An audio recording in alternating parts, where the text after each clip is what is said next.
தனுசு ராசி அன்பர்களுக்கு 2025வது ஆண்டு எப்படி இருக்கும் என்று பார்க்கலாங்க. அதாவது இந்த புத்தாண்டு நமக்கு சாதகமா அல்லது பாதகமா என்பதை பார்க்கலாங்க.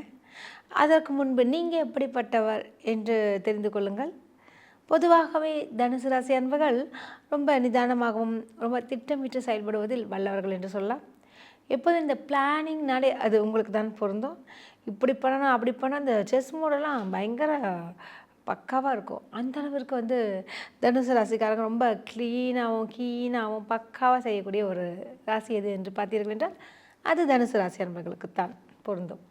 சரிங்க, தனுசு ராசி அன்பர்கள் இருக்காங்க இல்லையா, உங்களுக்கு இந்த 2025இல் என்னென்ன கிரகங்கள் எப்படி மாறுகிறார்கள் மற்றும் அதனுடைய பலன்களையும் நம்ம பார்க்கலாங்க.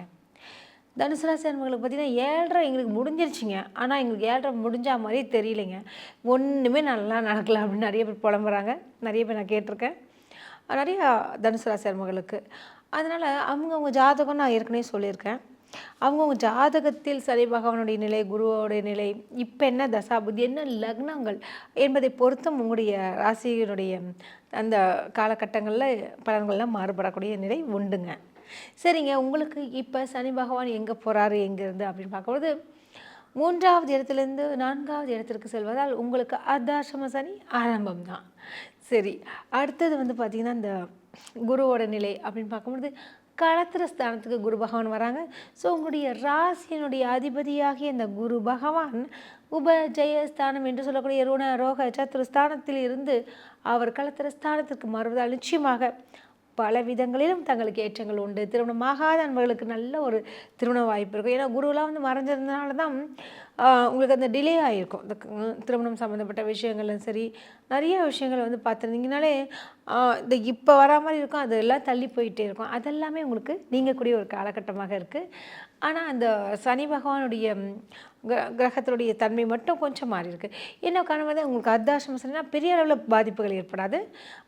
சின்ன சின்ன விஷயங்கள், இந்த காலில் அடிப்படுறது, சிறு விபத்துகள், இது மாதிரியான விஷயங்களாக இருக்கனால தயவு செய்து நீங்கள் செய்ய வேண்டிய ஒரு காரியம் என்னவென்றால் இந்த தனுசு ராசிக்காரங்களுக்கு இந்த சனி பகவான் அர்த்தாசிரம சனின்னு சொன்னேன். ஸோ அர்த்தாசிரம சனியில் நீங்கள் செய்ய வேண்டியது இந்த காளி சொல்லுவாங்களே, பிரத்திங்கிற அம்மன், அவங்களுக்கு கொஞ்சம் வழிபடுங்க. அதனால் உங்களுக்கு பல விதங்களிலும் நன்மைகள் நடக்கும்.